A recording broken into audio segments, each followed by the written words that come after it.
morning, everyone. Hope everyone can hear me loud and clear. Sorry about that delay. Really deep apologies about that. There was a technical glitch on our end. So we apologize for having you waiting for all this long. Thank you for joining us, nevertheless. Thank you for everyone who is here. This is yet another session of the Career Essentials program, the Future of Work series. And Today we'll be looking at creating competitive CVs and job application strategies for a digital world. My name is Natasha, and I'll be hosting you today on behalf of Bakash Media Foundation, who is the organizer of this Future of Work series in collaboration with the Innovation Village. Without wasting any more time, I'd like to introduce our facilitators for the day, who are going to give us their insights on this topic. We have Miss Dina Achola, who is a skilling and mentorship lead at Boundless Minds. She'll be telling us more about what Boundless Minds does, and definitely giving us an insight into her deep acumen on the topic of creating competitive CVs and job application strategies for the digital world that we're in. We also have Mr. Desire Drakeford Mugumisa, and he's the head of corporate affairs at Next Media. I see they are already on the call with us today. So we'll get straight into it, and they will be helping us demystify this area. So without further ado, I'd like to take the honor to invite Ms. Dina Achola to facilitate us this morning. Dina, over to you.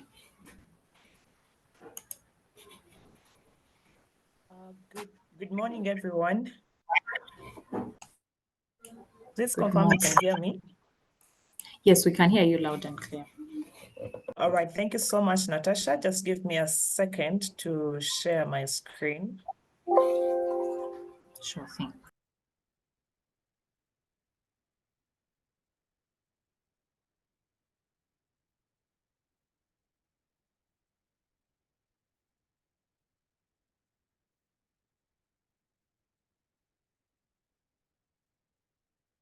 Please let me know you can see my screen.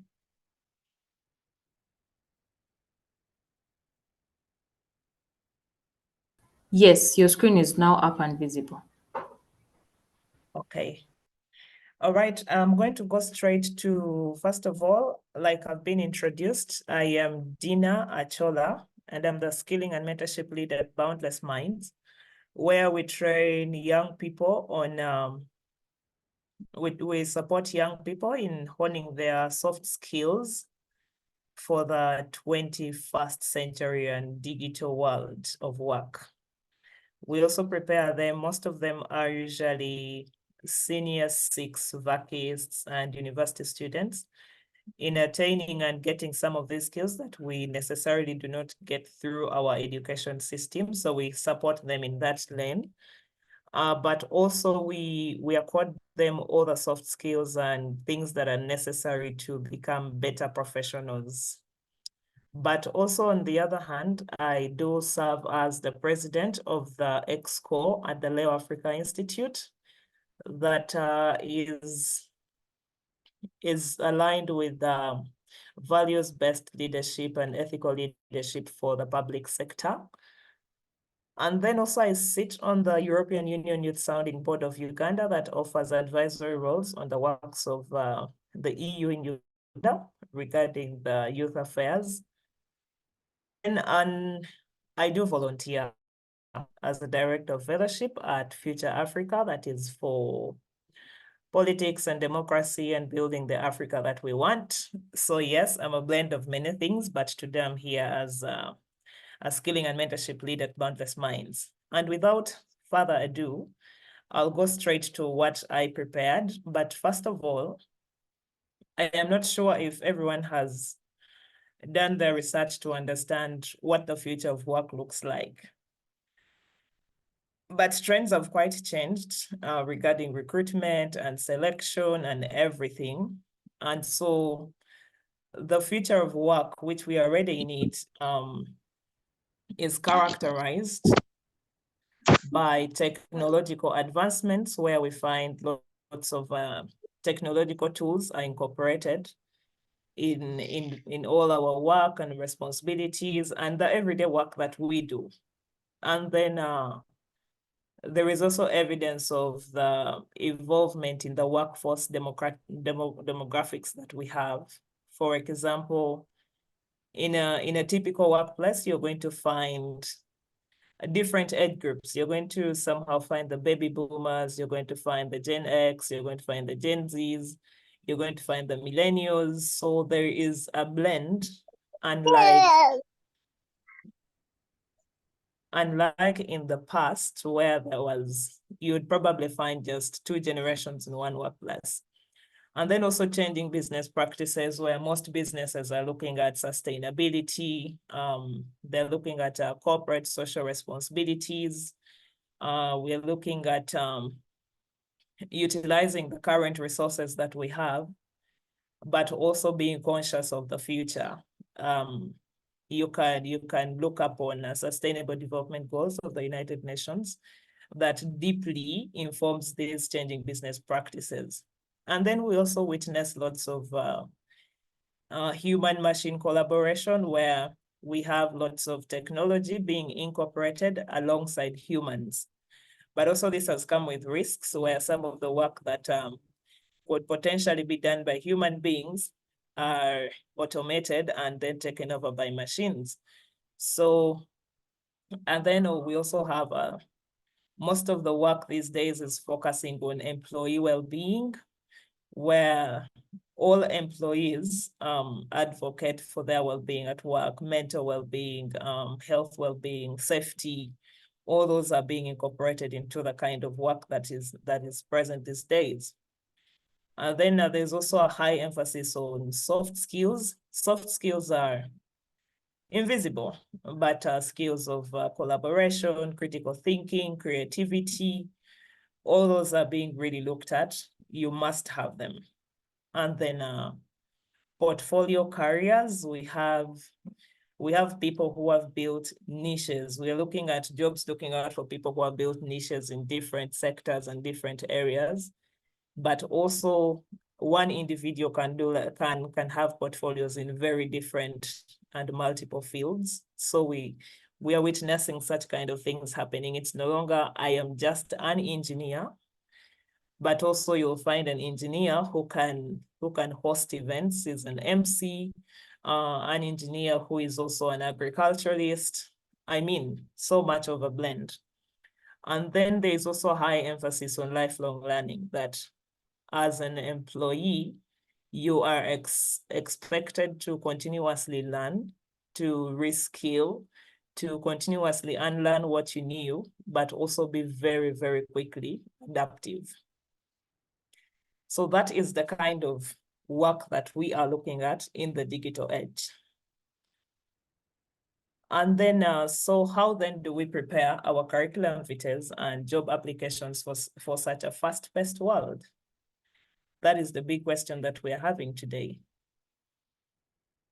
And so just as in my previous slides, there are lots of digital, everything is digital, digital, digital.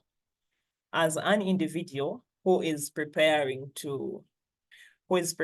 and positioning yourself for a job, you also must acknowledge the fact that you need to leverage on digital tools.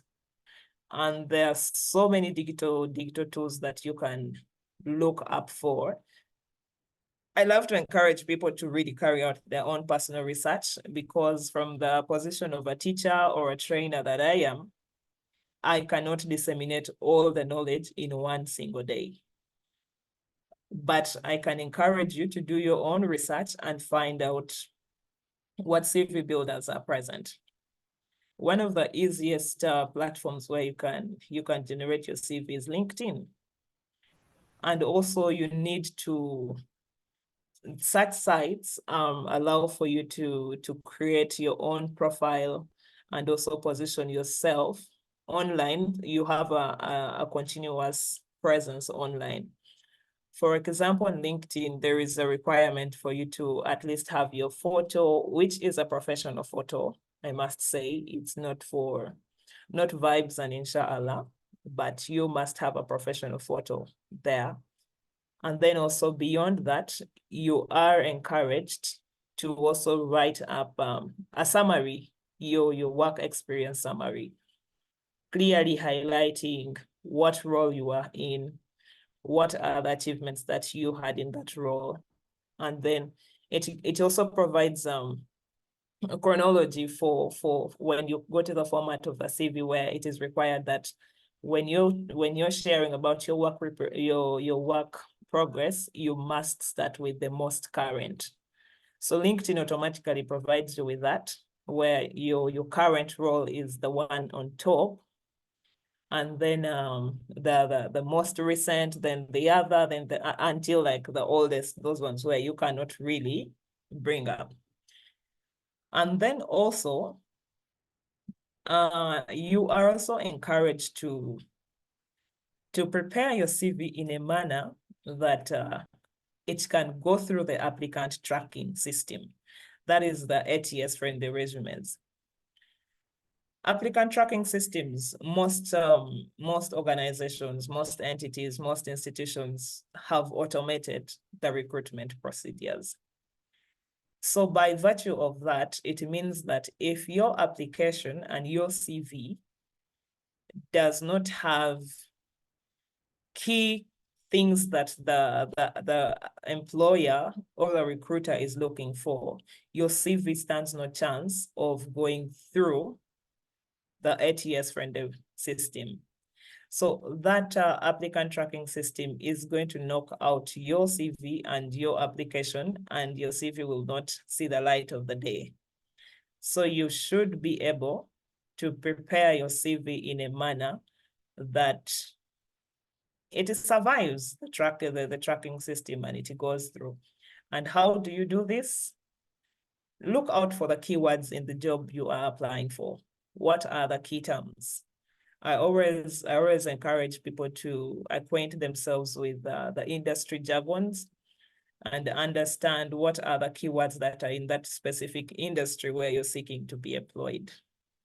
For example, now for us who are in the youth preparation, mentorship, and all that, we also have our own jargons. And then when you go to spaces that have the United Nations, they also have their own key terms that they use. When you go to entities that are maybe aligned much with the work of the African Union, you will also find that they have their key terminologies that they use.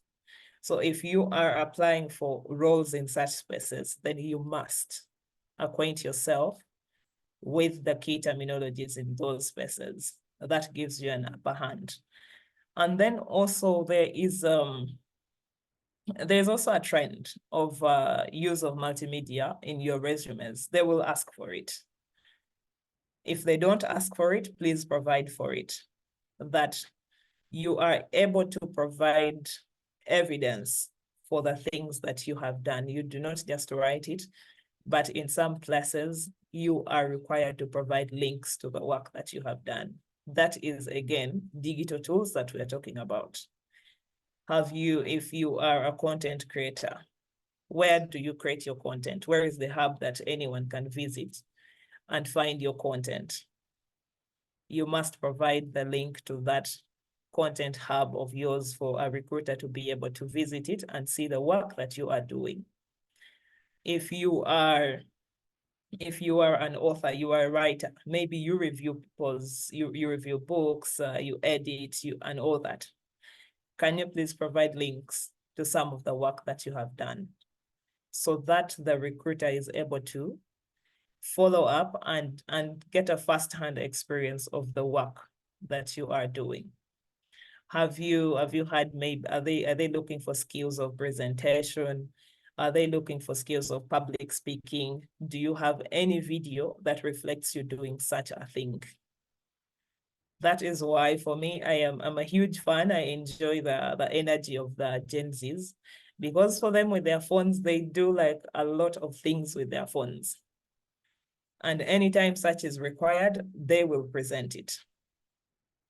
So ideally, you should be able to adapt to such a fast changing world that allows for you to present your work in real time, allows for you to analyze a lot of things, and then and then you have to really think about, in that link that you're providing, does it really best describe who you are? Because your CV is let me say it's the messenger that you send before you to the recruiter that, hey, I am sending this before you to look through and understand the person that I am, if I am really the exact candidate that you are looking for. So that is why your CV must be as intentional as possible. And a CV is not a standard document that you're going to have this one CV you send everywhere. Like, for you have that one CV, whether it is a job that needs an accountant, you'll send that CV. The job is requiring for a communications expert, you send the same CV. The job is requiring for a research assistant, you are sending that same CV. No, CVs are not constant. They keep evolving depending on the role. So you should be able to identify the keywords in the role that you're applying for, and those are found in usually the terms of reference or the job description, for you to pick it out and then use it to reference your CV. Next, it is also important to build an online professional presence. I mean, sometimes you're going to apply, and before you're even called, your online social media platforms have already disqualified you, because recruiters are eventually going to look through and check, who is this individual online? Are they conscious people? Is there anything that they're doing? Are there any stories about them online that we need to be concerned about or worried about, or that we need to be proud of? So it is very important for you to build an online professional presence, and you must know which platforms are you really going to leverage on to build those profiles.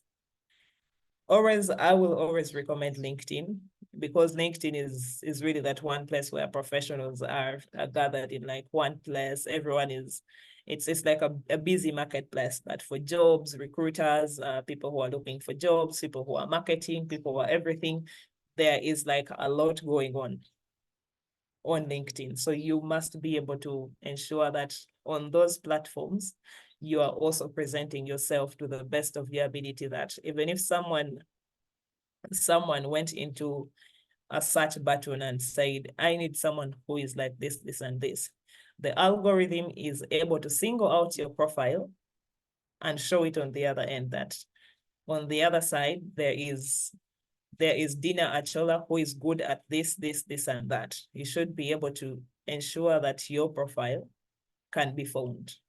And then personal branding. Personal branding allows for you to put out a certain professional image that beyond your name, beyond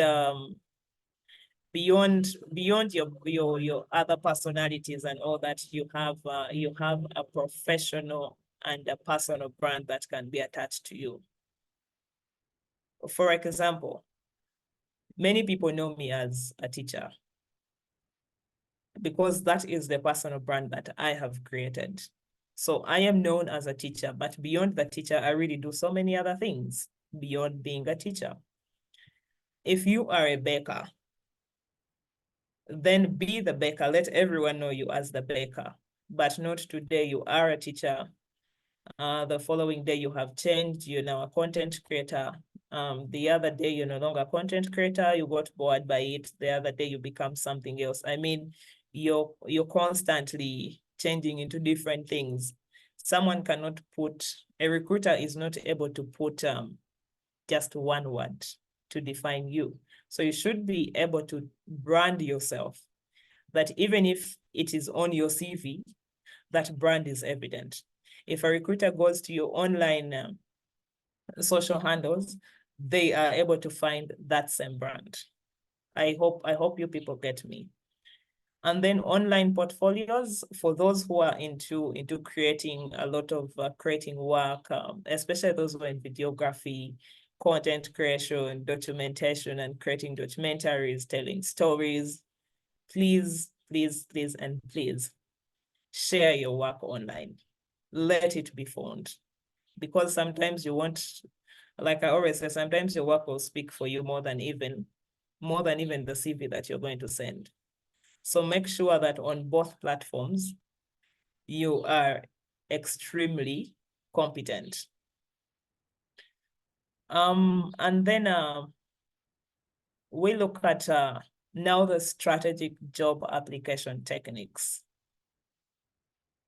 How do you get it done? How do you put it together? You have to tailor your application that is in line with the wording, the choice of words. Do they fall in line with the kind of role you're seeking out for? If your jargons are different and separate, the applicant tracking system will knock you out. So you limit yourself by not using the right words, by not using the right statements that relate to the job you are applying for. But also another trend that has really come up is networking and referrals.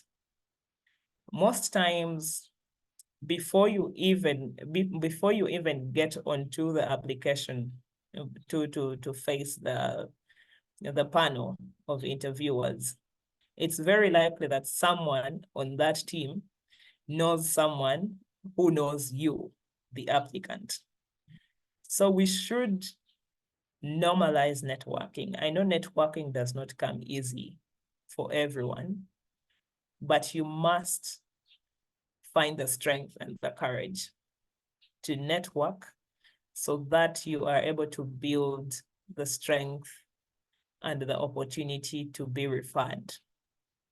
This one, I'll say it again, that I know networking does not come easy for everyone, but you must find the strength and courage to do it, to find yourself in the spaces that you dream to be, where you want to find the job, where you want to work.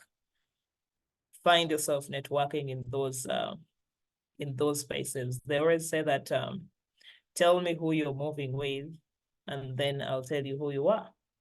So if you are in the wrong network, you are in a network of educational professionals, but your aspiration and your dream is to be a health professional, then you're doing it wrong. You should find yourself in the network of those who are doing the things that you dream or aspire to do. And then we should also learn to utilize job search engines that allow for you to filter out the kind of jobs you're also looking for.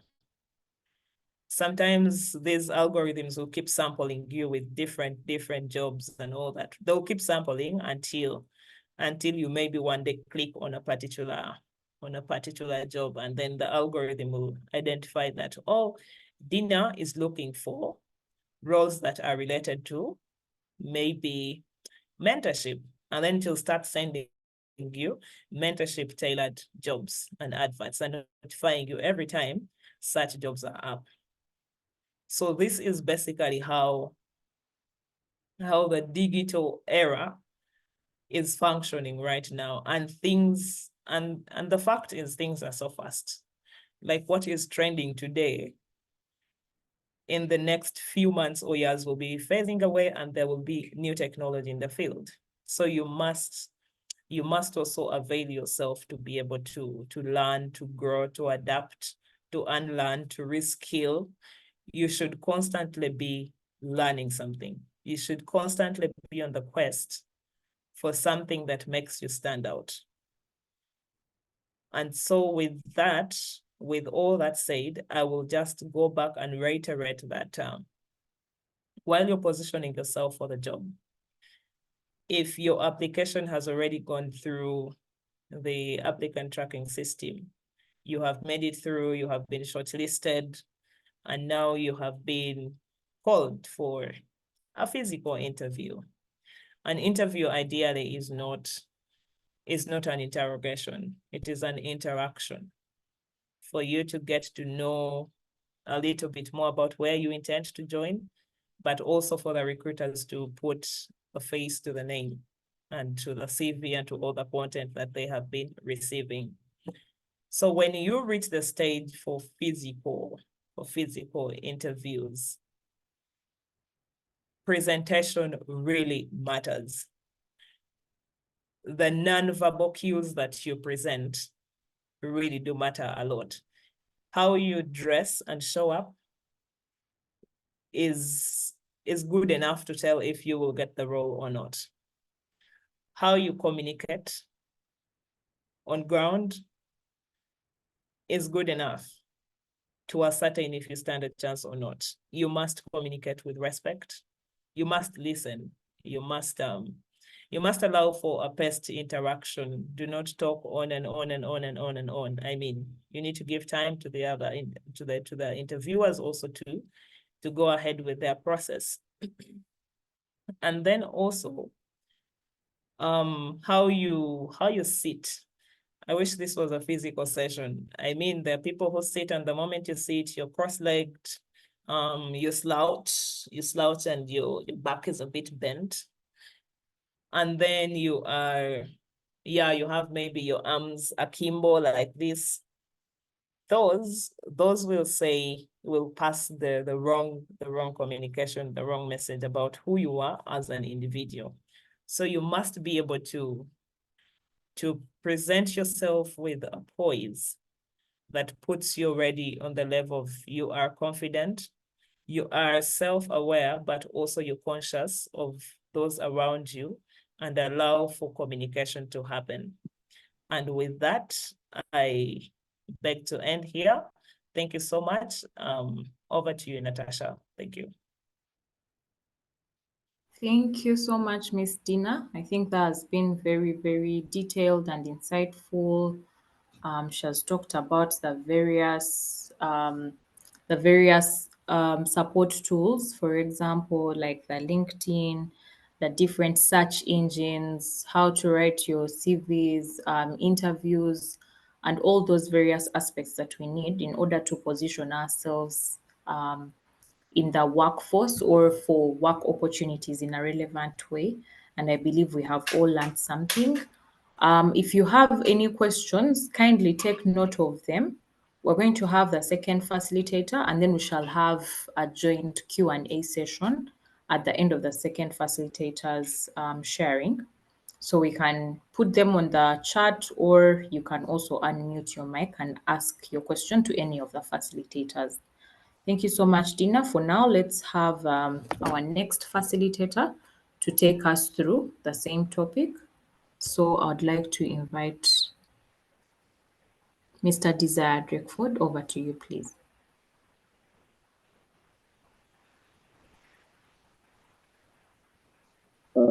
Hi guys, am I audible, visible? We can see you. Your Okay, sound can you seems hear to me as not well? be so clear. That's sad. Let me see. I will try to use something else. Is that better audio now? Let's start. I'll let you know along the way in case we're not hearing you Okay. properly. Okay. Just a moment then. I think it should be better now. Yes, much better now. Thank you. Okay, thank you. Thank you. So my colleague has really done quite the job there. Again, it's the same topic, some things in there. So I'll just bring my experience to some of the things that she got to speak to. And I will be starting off with as far as she did hint on LinkedIn, and I think that's one of the most important platforms that we've gotten to have, especially in the digital era. And I will combine that with the personal brands that we keep building. I think that now more and more, the digital platforms are getting to be part of the job application process. And that is simply because what we do on this digital platform. So before the digital became as strong as it is right now, our thoughts many a time ended in our minds or among the people that we talked to, physically, who at most would have been 4 or 5 people in your usual conversations. But now we've resorted to hanging around our mobile phones a whole lot. And that has also helped recruiters put themselves on social media and digital to find out more about the people they want to work with, bring on board, or whichever kind of thing. So many of our thoughts are being put online, and that can be a disadvantage if you're quite reckless with your digital. But it can also be an opportunity if at all you are really working strategically, which is the second part of the question that we are about positioning yourselves for jobs. So you find that LinkedIn is very, very important, especially for those of us that are looking for professional jobs.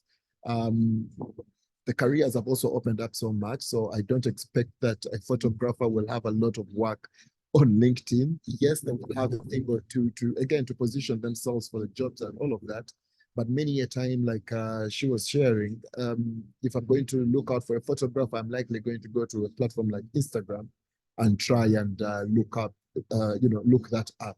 So yes, the digital is a very good space to position ourselves. But when we go back to the CV, I think those platforms, because again, for the people who are going to do, such creative jobs and all of that, your CVs are also usually not going to look, they're not, I think people are now making more effort in trying to, have those designed by a creative, graphical, and all of those kinds of things.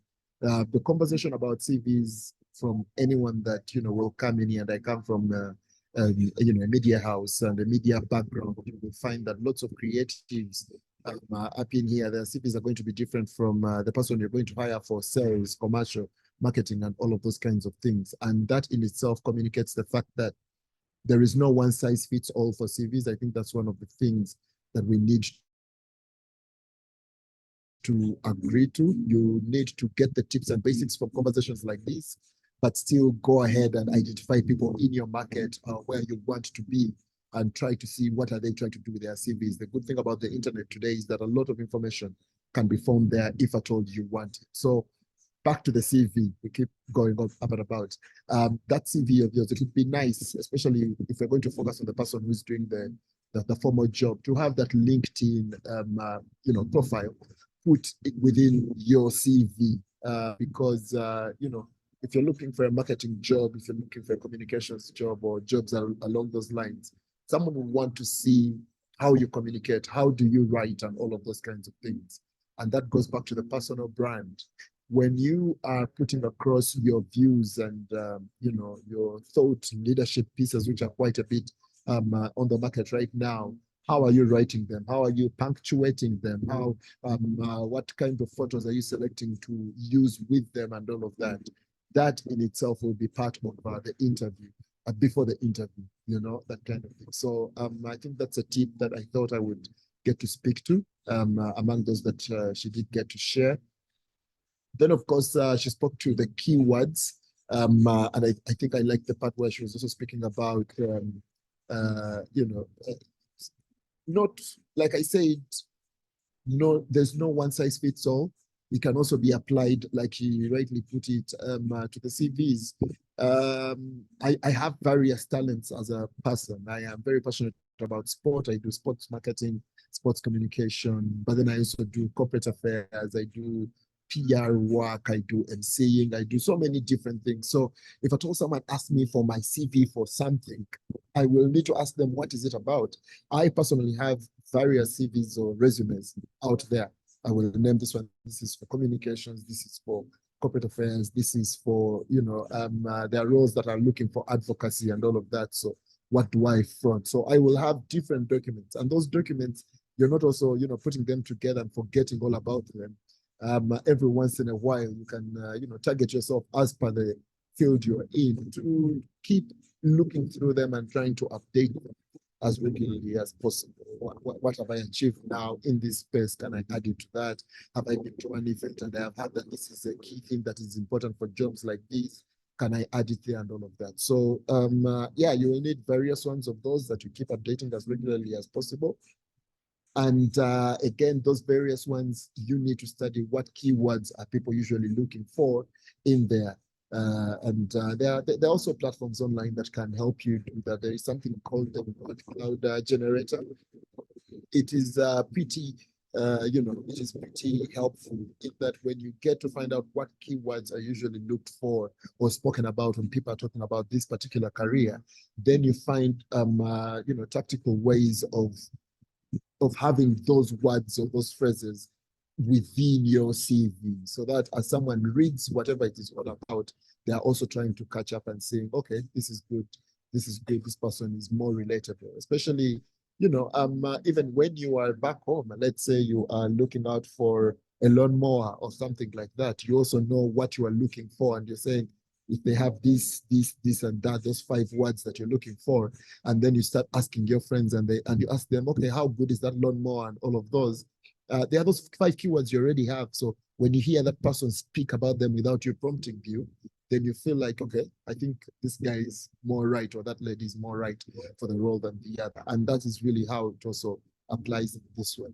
For those of us that are starting out with our careers, I would advise that you limit the words also in that resume, because the more you push yourself to write more, the more you put in statements that are not that important to the kind of role that you're looking for. I would advise 500 words, maybe maximum, maybe push it to 600 at the most. But you shouldn't have so many words, at the start of your careers. Because when it gets to the people who are senior and all of that, and they're selling their experiences and all of those kinds of things, it might get a little bit different. But I think as brief as possible is good, because the people that you are speaking to in there, they don't have that much time. That is really something that we need to deal with on this end. I am head of corporate affairs here at Next Media has introduced. If we needed a PR executive today and all of that, and we are looking for that kind of person, yes, I will be very interested in finding out, who these people are. But if I have 10 CVs on my table, and then I also have everything else that I need to deal with on a daily basis, a very, very, an overly detailed CV or resume might not get the necessary attention. I might be also leaning more towards those that are briefer and how they are arranged, how they are written, and all of those kinds of things. So make sure that that document, when you prepare it, it is as attractive as possible in length, in what it's about, how straight to the point it is, and what is it speaking to. I also think that one thing that is very important to our CVs today as we write them is to understand the people we are writing them for. Many a time you are writing something because you feel like, oh, it speaks so well. I like how this statement goes with this and all of those kinds of things. Or I'm picking up my brother's CV. He used it and has put in, 3 jobs of the 8 he applied for. So maybe it should work for me. And you want it to be word for word for yours and all of those kinds of things. Might not necessarily be the way to go with that. You need to understand the people that you are applying the role, that are probably going to be reading your CV to consider you for the role. That is the primary person you should be considering. And I think that many of these are thinking about the money. They are thinking about productivity and all of those things. So as you come up with all these statements, it is also like, it puts you in a better position. If you are speaking to their needs, you need to find out what are these people's needs. Remember the part where we're saying, customize your CV to the role that you are applying for. If you are lucky enough and you know a person or two at the organization, can you find out why the last person left, or why do they need to create this role if it's a new role? Find as much information as possible and then get to speak to it, and then speak to the results you bring to the table for it. The percentages usually come, quite well for you that are directly, affecting the money, because again, it's a business that you are applying for. They are looking for the money and all of those kinds of things. So what work have you done that has done what kind of percentage to, the betterment of someone earning the money when they worked with you? I improved sales by 23% and all of that through doing this and that and that and all of that. So, there are also, again, phrases and lots of videos on YouTube that can guide you on how you can construct such sentences for your CVs, but the numbers are very important. Then there are those of us who say, no, for me, it's communication or something like that, or I am an IT guy, for example. So we are not going to be able to speak to the money, the revenue, and all of that. Again, they need you as an IT person or the communications person, like we were just saying there, because they want to put themselves in a better position to be maybe more productive or more presentable or something like that, to still make the money. It all ends at company making money. So what have you done in the past, or, especially if you have some bit of experience?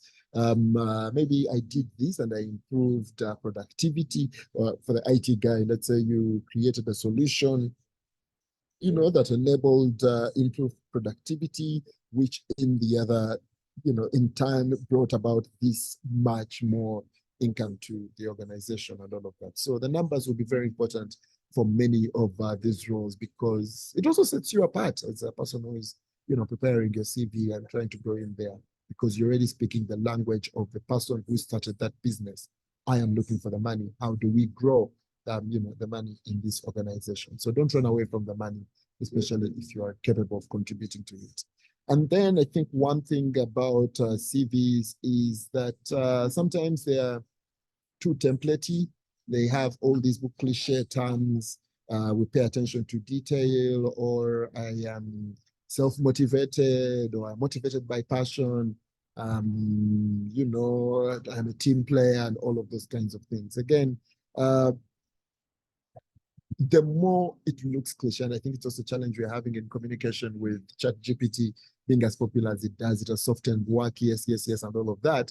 But now we are starting to turn away from even people's tweets and people's communications when you realize a couple of, a bit of computer language in them, let us all come together and do this and all of that in there. So try to not sound as cliche as it does. Like I say, there is no right way to do, there is a right way to do a CV, but there's no one size fits all. So just because someone says, I am a team player, I'm self-motivated, I go over and beyond and all of that, doesn't necessarily mean that this is who you are. And this is what you should write in your CV. You can say the same thing in different words, in the way you speak or something like that, but try to make your CV not to read and sound as cliche as it gets. On the other part of positioning yourself for the job, I think my colleague did a very good job on that front. I'm just going to speak to the parts that I am quite huge on, and that is personal branding and making the effort. Remember the part where we say put that link into your CV? Again, an example of LinkedIn and all of that. I think we are in an age whereby we are content creators, even when we are not primarily, hired as content creators. We have so many people who, so many people have opinions on the timeline today. So it's no longer enough that the PRO of a particular company scheme for the company and all of that.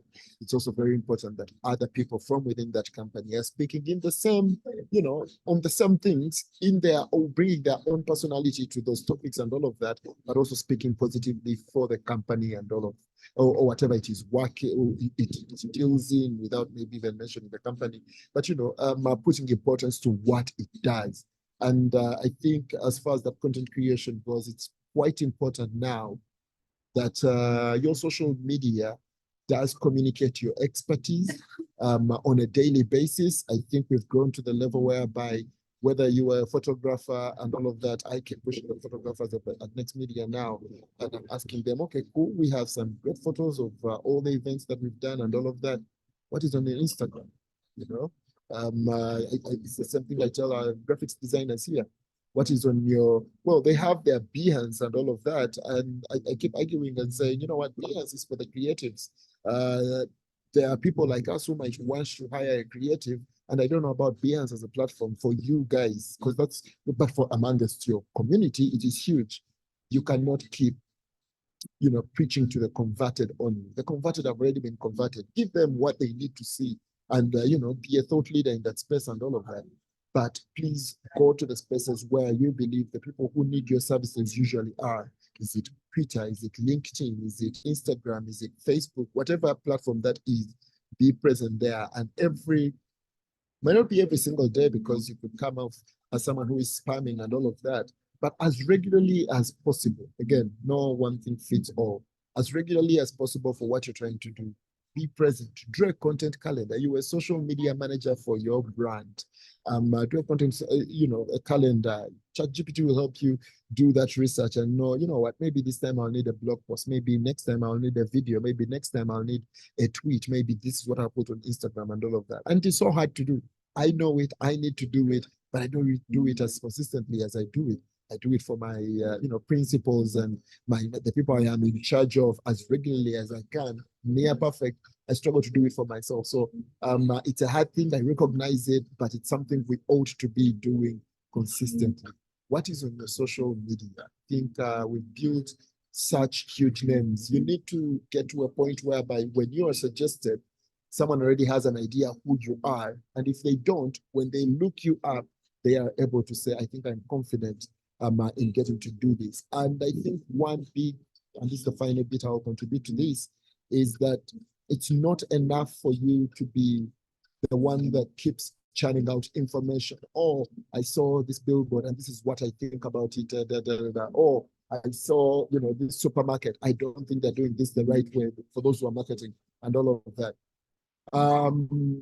It is one thing to keep posting. It's another thing to actually do community and go to these people's, you know, different platforms, especially those that are within the niche that you are on. So you will find me, for example, in sports marketing, you know, content things. I am contributing to conversations. If someone has posted something, I am commenting, and maybe we're having a conversation about that. As humans, we love gratification, that is for sure.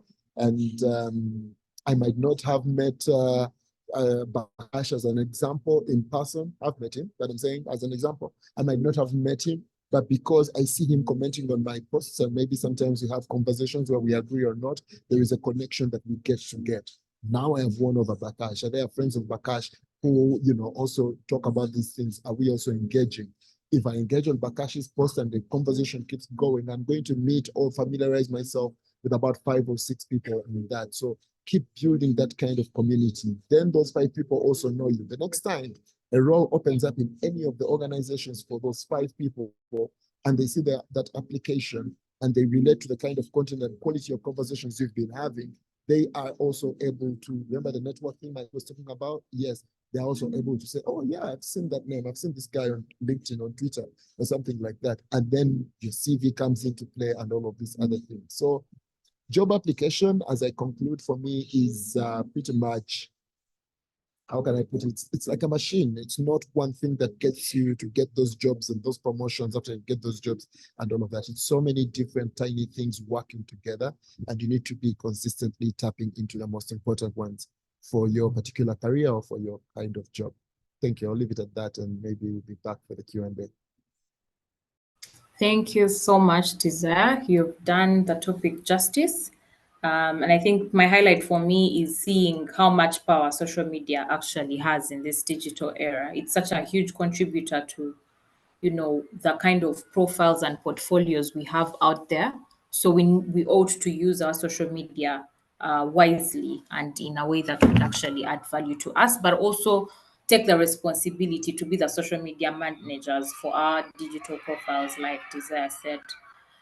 Thank you so much, our dear facilitators. I think you've really, really done the topic justice, and we've learned a lot. It's now time for our participants to engage with you.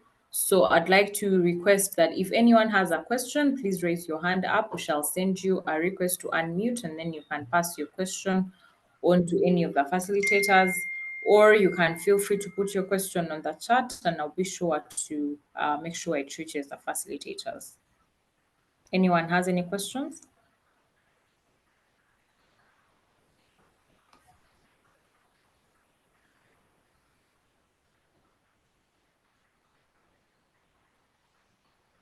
Any questions, or if you have a contribution that you'd like to add to the nuggets that the facilitators have shared, that's also okay. Please let us know. Anyone? Okay, as we wait for people to put their hands up or raise their questions, I'd like to remind our dear participants that our Future of Work series is yet to be concluded, to be ending at the end of July. And next week, our session is going to be physical.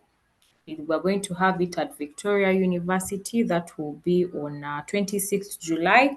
And then on 31st July, we'll have the very final session, which will be held at Cavendish University, Uganda. That will be a Wednesday on 31st July. So next week, please tell a friend to tell a friend that we're going to have a physical Future of Work Career Essentials session at Victoria University on 26th July. And we will be passing on the communication about the time, the different topics we are going to discuss. We also have a WhatsApp community for the Career Essentials program. Bakash has already shared that on the chat, so please check it out and feel free to join so that you can get timely updates. Someone is asking on the chat. Aaron Mugabe says, "Hi Natasha, I just want to say hands up." So I believe that goes to say that the facilitators have done as well. Thank you so much. Then Ivan Agaba Rebandira is asking, please ask the facilitators to address themselves to the issue of AI generated templates. I think Desire had already hinted on that, where he said some templates seem to be, some CVs tend to be cliche because of the AI generation and, the different repetitiveness. I don't know if he wants to add up anything onto that. Someone is asking about AI generated CV templates. Yes, so I see Desire's hand is up and Dina as well. So Desire, over to you, and then Dina.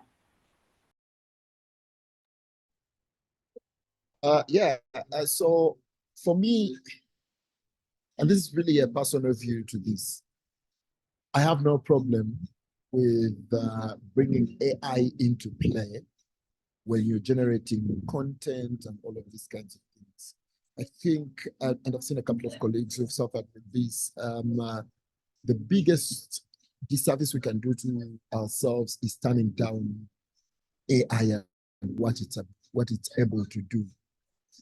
Why? Because you're still using a lot more time to write a news story. If at all you're a journalist, you're still using a lot more time to come up with a proposal. If you're a marketer and all of that, where people are, doing that.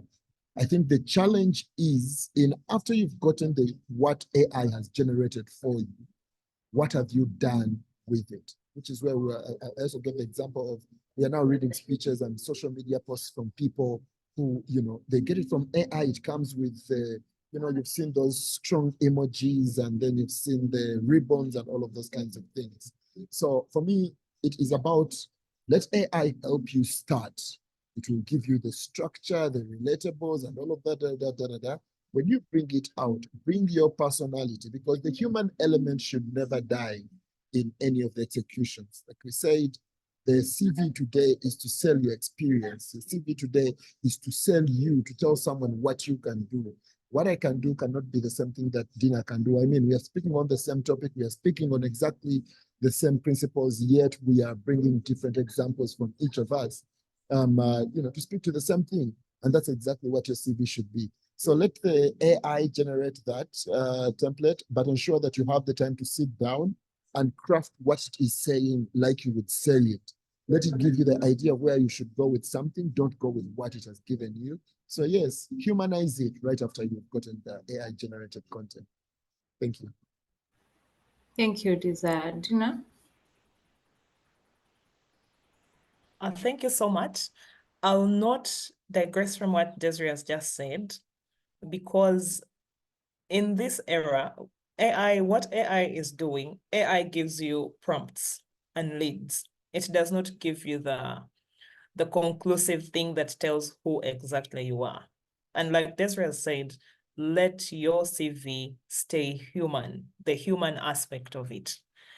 And of late, if you really read lots of applications, you'll be able to realize that some recruiters have started indicating that please note that use of assistive tools is encouraged, but a 100% submission from assistive tools will be dismissed.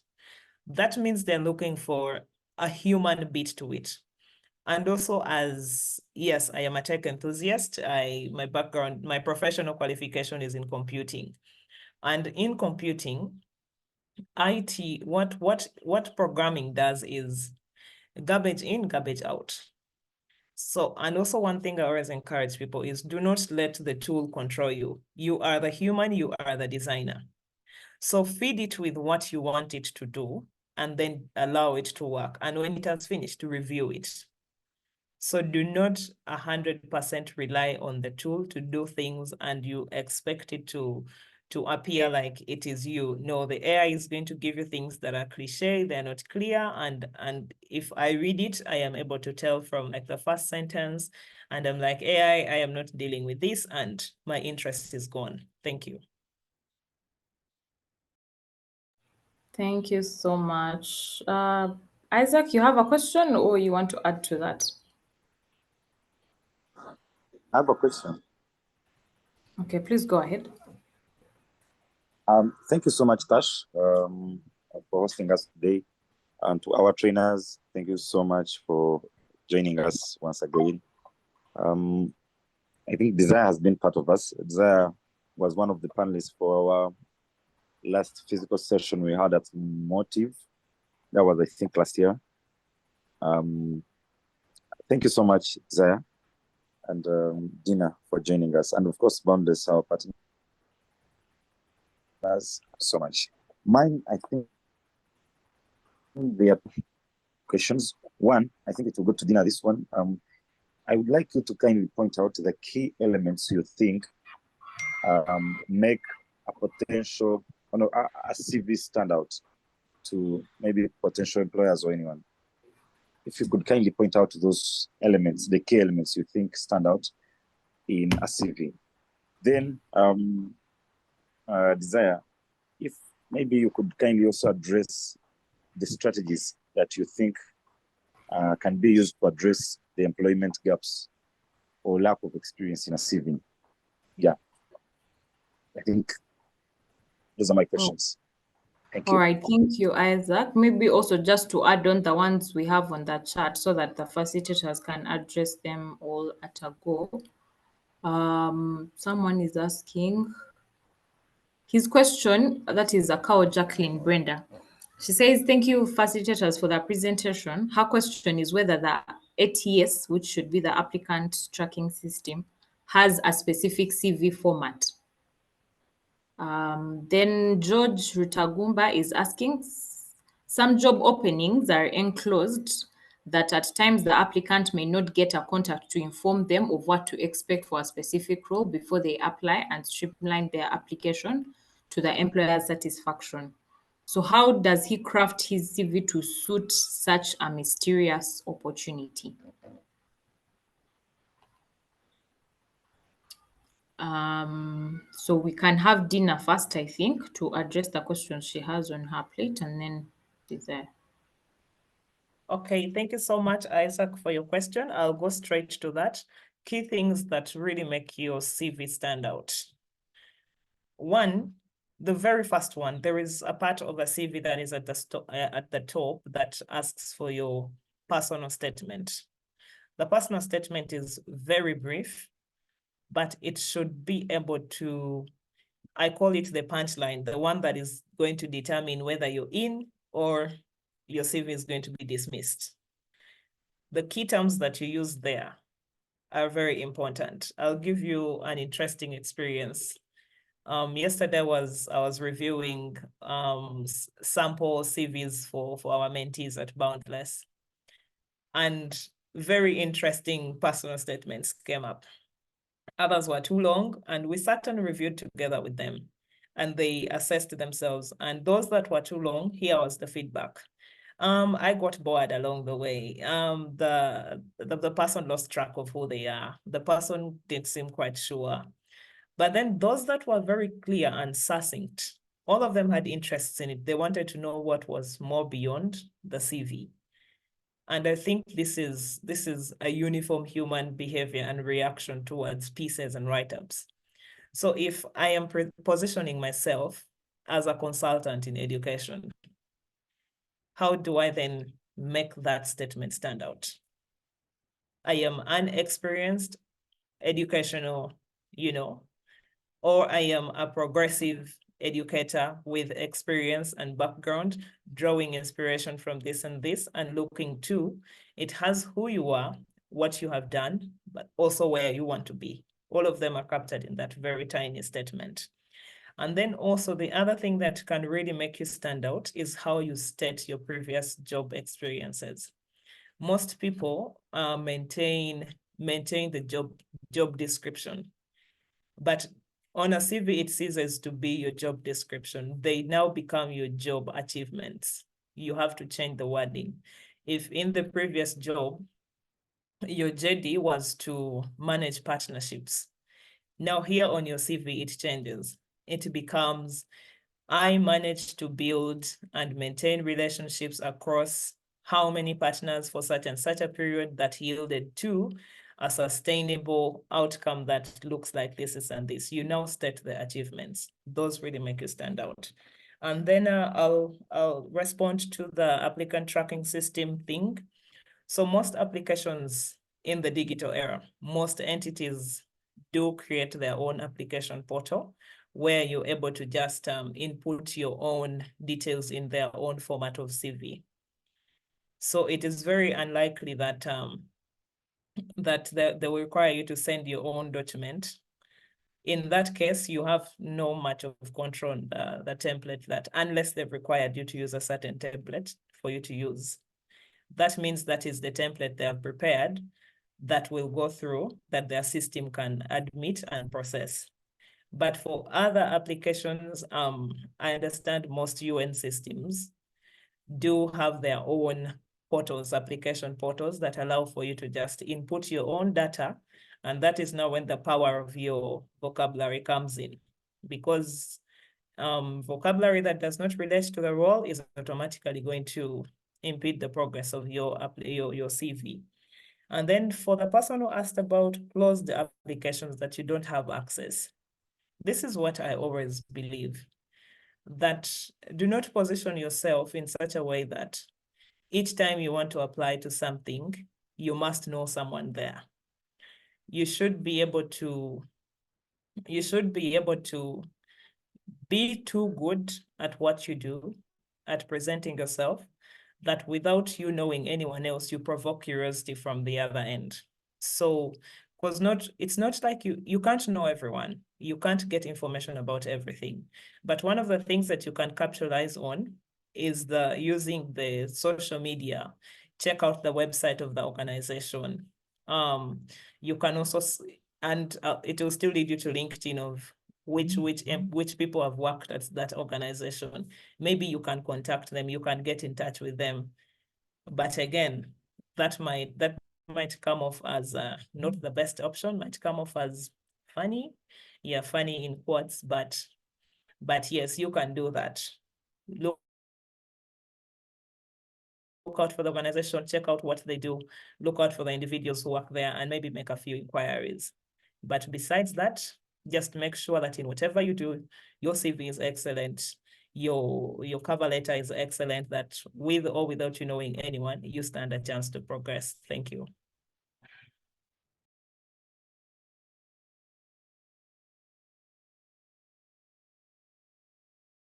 Thank you so much, Dina. Desire?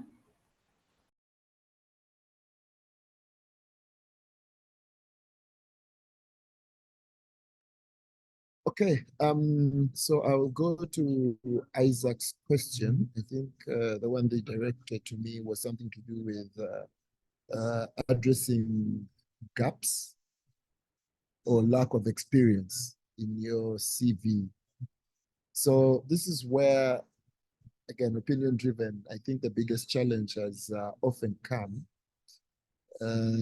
because maybe I'm old school, too old school and all of that.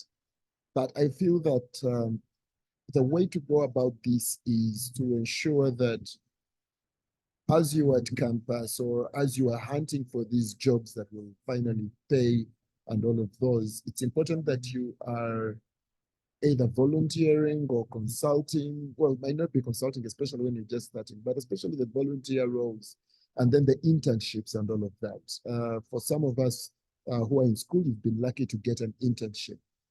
It's very important that as you do that internship, you are also documenting what it is you are bringing to the table, you are learning and all of those, and find clever ways to, again, remember how we were referring to, I brought this percentage of, impact to the role and all of those, or I learned how to do this. And after learning, don't just tell me you learned how to write articles if you're looking for a PR job.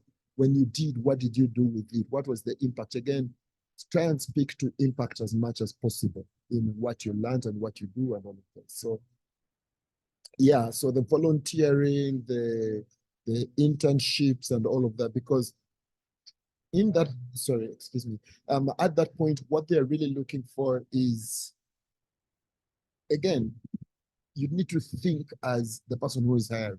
In my opinion, if I have a budget of, let's say, and we're just using that figure, 3 million for a new PR executive or 2 million, or whichever amount you do have as their salary,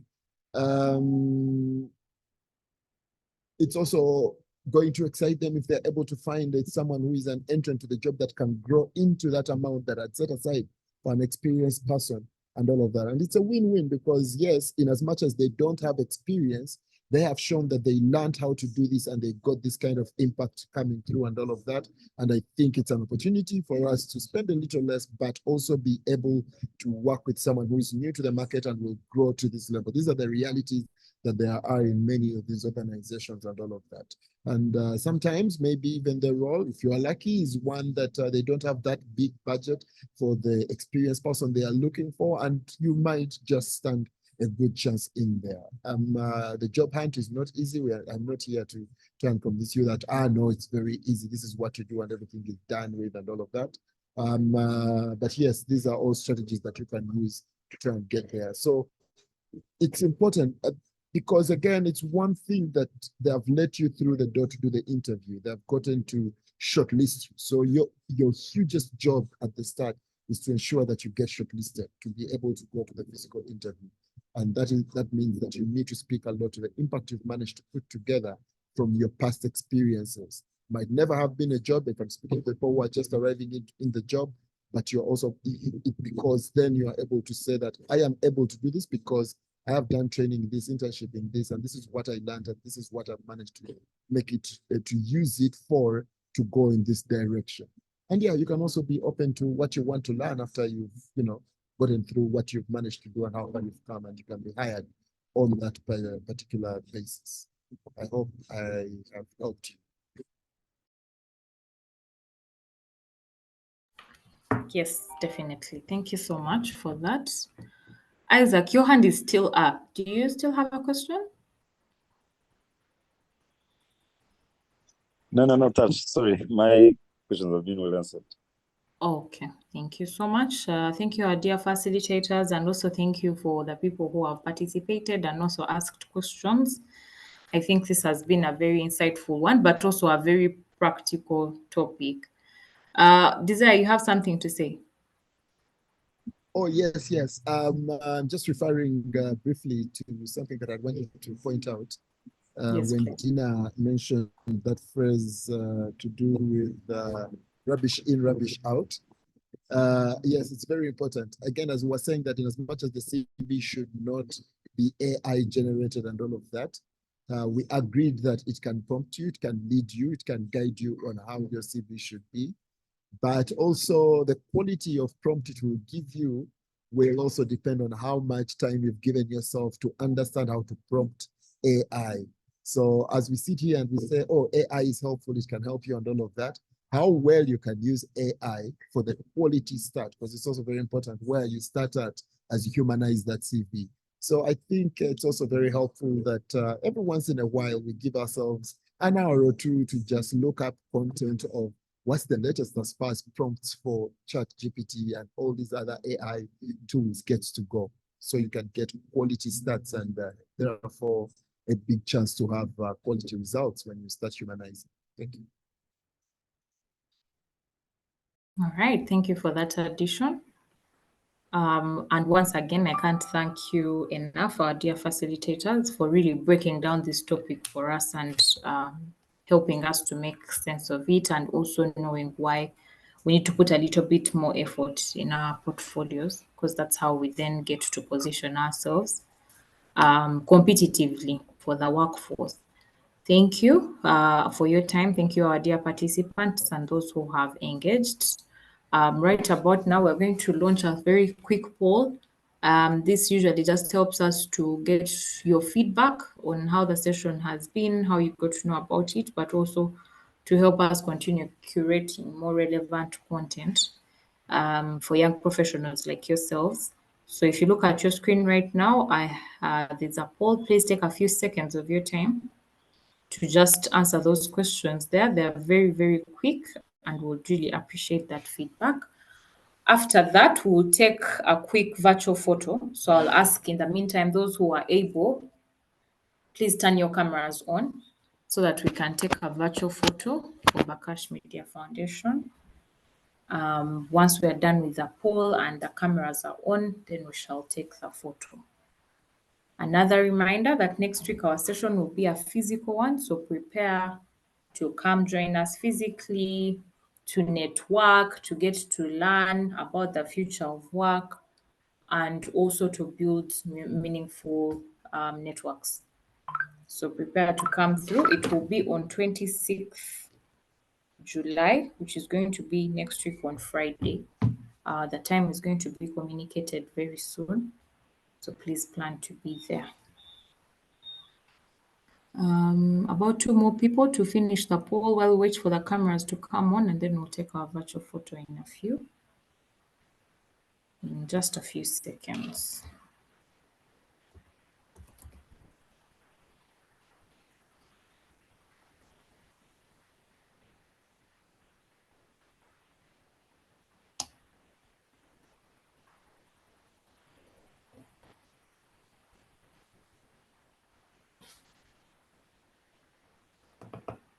All right, I think we're good to go. I see some cameras are still off, majority still. Please turn your cameras on. It would be nice for us to see you. Perfect, okay. So in 1, 2, 3, we'll be taking the photo. Please smile.